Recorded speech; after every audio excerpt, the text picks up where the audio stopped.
Moscow की सर्द रातों में जब शहर की सड़कें बर्फ से ढक जाती थीं और लोग जल्दी जल्दी अपने घरों की तरफ लौटते थे, उसी शहर के बीचों बीच एक ऐसा इलाका था जिसके बारे में अंधेरा होते ही लोग बात करना पसंद नहीं करते थे। यह था बिचसेव्स्की पार्क, पेड़ों से घिरा हुआ एक विशाल इलाका जहां दिन के समय परिवार घूमने आते थे, लेकिन रात होते ही वही जगह डर की कहानी बन जाती थी। साल 2001 के आसपास इस इलाके में रहने वाले लोगों को धीरे धीरे महसूस होने लगा था कि पार्क के आसपास कुछ ठीक नहीं है। कभी कोई बुजुर्ग आदमी अचानक गायब हो जाता, कभी कोई अकेला व्यक्ति वापस नहीं लौटता और फिर पुलिस को किसी सुनसान जगह से शव मिलता। शुरुआत में इन घटनाओं को अलग अलग अपराध मानकर देखा गया। किसी को लगा कि शराब के कारण कोई हादसा हुआ होगा, किसी ने लूट की आशंका जताई और किसी ने सोचा कि शायद अपराधी किसी एक घटना के बाद शहर छोड़ चुका है। लेकिन घटनाएं रुक नहीं रही थीं। हर नई घटना के साथ पुलिस के सामने एक नया सवाल खड़ा हो रहा था कि आखिर इन लोगों को कौन निशाना बना रहा है। इन घटनाओं के बीच मॉस्को का एक व्यक्ति सामान्य जीवन जीता हुआ दिखाई देता था। उसका नाम था अलेक्जेंडर पिचुश्किन। वह लोगों की नजर में कोई ऐसा आदमी नहीं था जिसे देखकर तुरंत शक किया जाए। वह काम करता था, लोगों से बातचीत करता था और अपने आसपास रहने वालों के बीच एक सामान्य चेहरा बना हुआ था। लेकिन जांच आगे बढ़ने के साथ पुलिस को पता चला कि उसके जीवन के पीछे एक ऐसा रहस्य छिपा था जिसने मॉस्को को हिला दिया। पिचुश्किन ने बाद में पुलिस के सामने अपने अपराधों के बारे में ऐसी बातें बताईं जिनसे जांच अधिकारियों को खुद उसके दावों की पुष्टि करने में समय लगा। उसने दावा किया कि उसने दर्जनों लोगों की हत्या की थी। उसका कहना था कि उसकी हत्याओं की शुरुआत बहुत पहले हो चुकी थी। उसने अपने शुरुआती अपराध के बारे में बताते हुए कहा कि उसने 18 साल की उम्र में पहली हत्या की थी। उसके अनुसार उस घटना में उसके कॉलेज के परिचित सरगेई की मौत हुई थी। पिचुश्किन का दावा था कि उसने सरगेई को खिड़की से बाहर धक्का दिया था, लेकिन उस समय पुलिस ने मौत को आत्महत्या माना। उसके बाद कई साल तक वह दोबारा हत्या करने से दूर रहा, ऐसा उसका अपना बयान था। फिर समय बदला और बिचसेव्स्की पार्क उसकी जिंदगी का सबसे खतरनाक हिस्सा बन गया। साल 2001 से घटनाओं का सिलसिला तेजी से बढ़ने लगा। पिचुश्किन अक्सर ऐसे लोगों को अपने साथ पार्क में ले जाता था जिन्हें वो कमजोर या असहाय समझता था। उसके कई शिकार बुजुर्ग, अकेले रहने वाले या समाज के हाशिए पर मौजूद लोग थे। वह पहले बातचीत करता था और भरोसा पैदा करता था, फिर वो उन्हें पार्क के अंदर ले जाता था। पुलिस के लिए सबसे बड़ी परेशानी यह थी कि कई पीड़ित ऐसे लोग थे जिनकी गुमशुदगी तुरंत बड़ी खबर नहीं बनती थी। कुछ लोगों के परिवार दूर थे और कुछ के बारे में किसी को पता ही नहीं चलता था कि वे आखिरी बार किसके साथ देखे गए थे। इसी वजह से अपराधों के बीच संबंध जोड़ना आसान नहीं था, लेकिन हर अपराध अपने पीछे कोई न कोई निशान छोड़ रहा था। कहीं शव मिला, कहीं कोई घायल व्यक्ति बच गया और कहीं किसी ने आखिरी बार पीड़ित को पिचुश्किन के साथ देखा। साल 2002 में मारिया विरिचेवा नाम की एक युवती पर हमला हुआ और वह किसी तरह जीवित बच गई। मारिया की गवाही बाद की जांच में बेहद महत्वपूर्ण साबित हुई।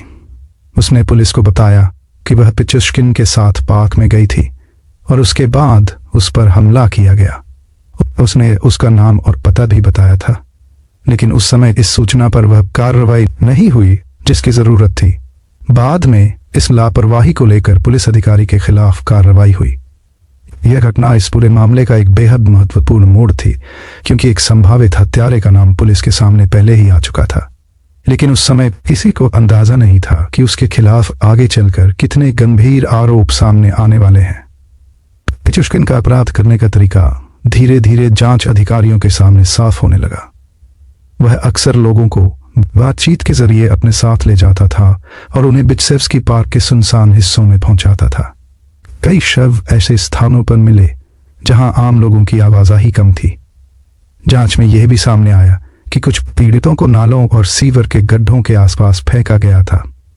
पुलिस को एक और बात परेशान कर रही थी। पिचुश्किन केवल अपराध करके भागने वाला व्यक्ति नहीं था, वह अपने अपराधों को अपने मन में गिनता था। उसके पास एक शतरंज की बिसात भी मिली जिस पर तारीखों के निशान थे।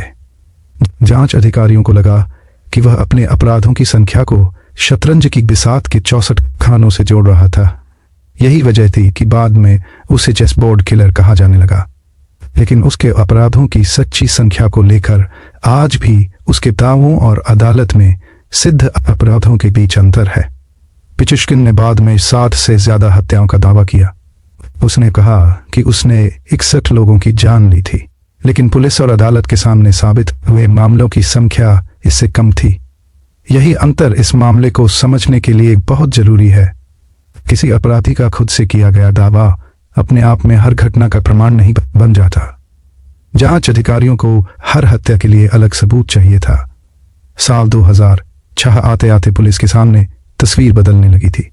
अब अधिकारियों को विश्वास होने लगा था कि बिट्सेव्स्की पार्क की कई हत्याओं के पीछे एक ही व्यक्ति हो सकता है। लेकिन पिचुश्किन तक पहुंचने के लिए पुलिस को एक निर्णायक सबूत की जरूरत थी। वह मौका जून 2006 में आया। उसकी अंतिम ज्ञात पीड़ितों में से एक महिला उसके साथ काम करती थी। वह महिला एक सुपरमार्केट में उसके साथ काम करती थी और पिचुश्किन ने उसे पार्क में चलने के लिए बुलाया था। लेकिन वो महिला पूरी तरह अनजान नहीं थी। उसने अपने बेटे को बताया था कि वो पिचुश्किन के साथ जा रही है और उसका मोबाइल नंबर भी छोड़ा था। यह छोटा सा फैसला बाद में जांच के लिए बेहद महत्वपूर्ण साबित हुआ। जब महिला वापस नहीं लौटी तो पुलिस के सामने पिचुश्किन का नाम आया। इसके बाद जांच अधिकारियों ने आसपास के निगरानी कैमरों की फुटेज देखी। कैमरे में महिला पिचुश्किन के साथ दिखाई दी। अब पुलिस के पास केवल एक संदेह नहीं था, बल्कि ऐसा दृश्य प्रमाण था जो दोनों के बीच संपर्क दिखा रहा था। पिचुश्किन से पूछताछ शुरू हुई। शुरुआत में उसने अपराध से इनकार किया, लेकिन जब पुलिस ने निगरानी कैमरे की जानकारी उसके सामने रखी तो स्थिति बदल गई। आखिरकार उसने हत्या स्वीकार कर ली। इसके बाद पूछताछ केवल एक हत्या तक सीमित नहीं रही। अधिकारियों ने उससे पुराने मामलों के बारे में सवाल करना शुरू किया और यहीं से वह कहानी सामने आने लगी जिसे मॉस्को वर्षों से अलग अलग घटनाओं के रूप में देख रहा था। पिचुश्किन ने पुलिस को उन अपराधों के बारे में जानकारी देना शुरू किया जिनके बारे में जांचकर्ता पहले से कुछ जानते थे। उसने कई शवों के स्थानों के बारे में भी जानकारी दी। एक के बाद एक स्थान सामने आते गए और पुलिस को यह समझ आने लगा कि बिट्सेव्स्की पार्क की कई पुरानी घटनाएं आपस में जुड़ी हुई थी। जुलाई 2006 में उसका एक वीडियो कन्फेशन रूसी टेलीविजन पर प्रसारित हुआ।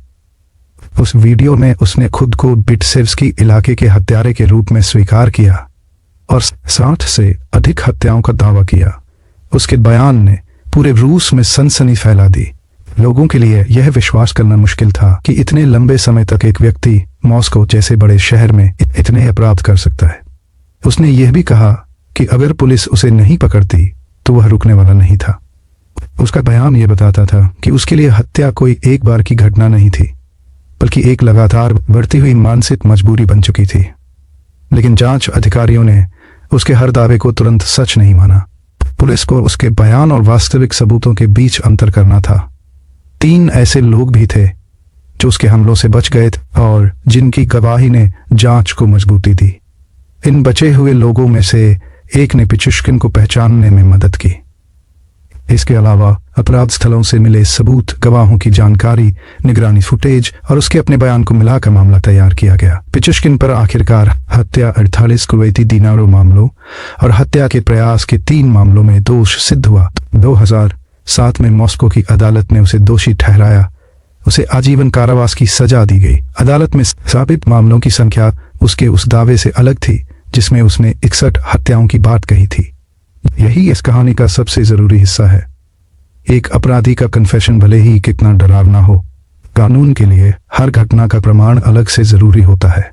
पिचुश्किन का मामला केवल एक सीरियल किलर की कहानी नहीं था, यह छोटी छोटी लापरवाहियों की कहानी भी था जिनके कारण अपराधी लंबे समय तक बच सकता है। मारिया विरिचेवा उसका नाम और पता पुलिस को दिया था, लेकिन उस समय उसकी सूचना पर पर्याप्त कार्रवाई नहीं हुई। अगर उस सूचना को उसी समय गंभीरता से लिया जाता तो शायद बाद की कुछ घटनाएं अलग होती।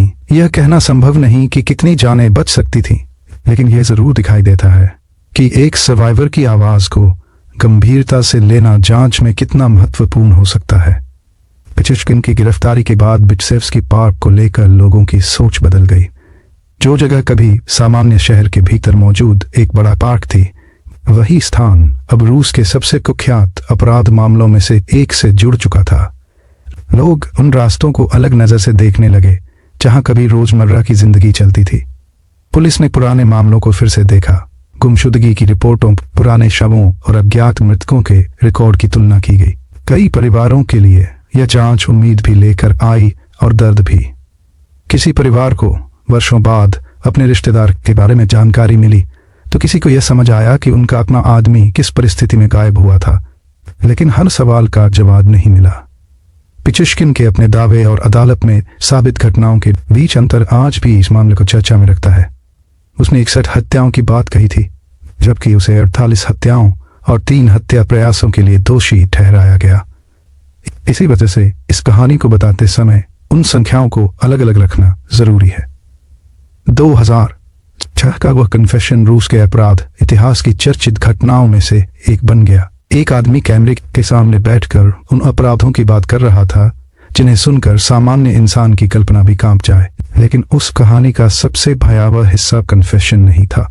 सबसे भयावह बात यह थी कि इतने सारे लोग उसके आसपास रहते हुए भी उसके असली चेहरे को नहीं पहचान पाए। वह कोई अजनबी नहीं था जो हर बार किसी नए शहर से आता था। वह उसी समाज का हिस्सा था। वह काम पर जाता था, लोगों से मिलता था, बात करता था और फिर उन्हीं सामान्य दिनों के बीच कुछ लोगों को अपने साथ पार्क की तरफ ले जाता था। कई साल तक उसके जीवन का यह दोहरा चेहरा किसी को पूरी तरह दिखाई नहीं दिया। जून 2006 में जब उसकी गिरफ्तारी हुई तो सिर्फ एक हत्या का रहस्य नहीं खुला, उसके साथ मॉस्को में कई वर्षों से चल रही एक लंबी जांच की परतें खुलती चली गईं। और 2007 में अदालत का फैसला आने के बाद यह साफ हो गया कि बिट्सेव्स्की पाक की कई मौतें अलग अलग घटनाएं नहीं थीं। वे एक ऐसे अपराधी की कहानी का हिस्सा थीं जिसने लोगों के भरोसे को अपने अपराध का रास्ता बनाया। अलेक्जेंडर पिचुश्किन आज भी रूस के सबसे कुख्यात सीरियल किलर्स में गिना जाता है। उसका नाम बिट्सेव्स्की पाक, शतरंज की बिसात और 2004 के कन्फेशन के साथ जुड़ चुका है। लेकिन इस मामले की सबसे बड़ी सीख किसी अपराधी की प्रसिद्धि नहीं है।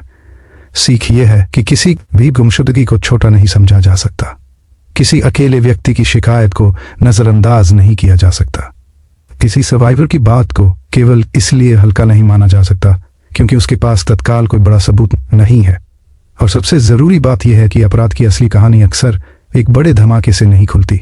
कभी कभी वो एक छोटे से नाम से शुरू होती है, एक मोबाइल नंबर से, एक निगरानी कैमरे की फुटेज से, एक पुराने पुलिस रिकॉर्ड से, या किसी ऐसे व्यक्ति की गवाही से जो खुद मौत के मुंह से वापस आया हो। मॉस्को के बिट्सेव्स्की पार्क की कहानी में भी आखिरकार यही हुआ। सालों तक अंधेरे में छिपा एक नाम धीरे धीरे जांच की फाइलों में सामने आया। फिर एक महिला गायब हुई। उसने अपने बेटे को बताया कि वो किसके साथ जा रही है। कैमरे ने उस मुलाकात को रिकॉर्ड किया।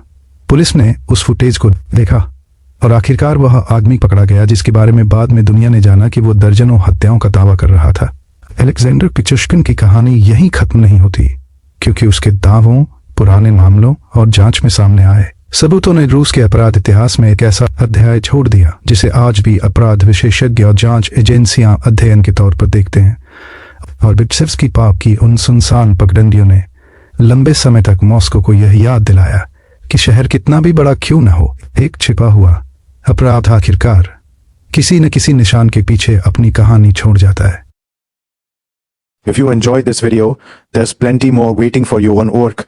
Whether you're in the mood for historical stories, breaking news, horror, science, mythology, drama, crime, comedy or jokes, simply visit the playlist section on our channel and choose the content that matches your mood.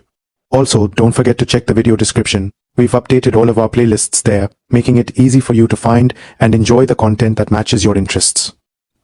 If you like our work and want to support us in creating more quality videos, please subscribe to Orc, like this video, and share it with your friends and family. Thanks for watching, and we'll see you in the next video.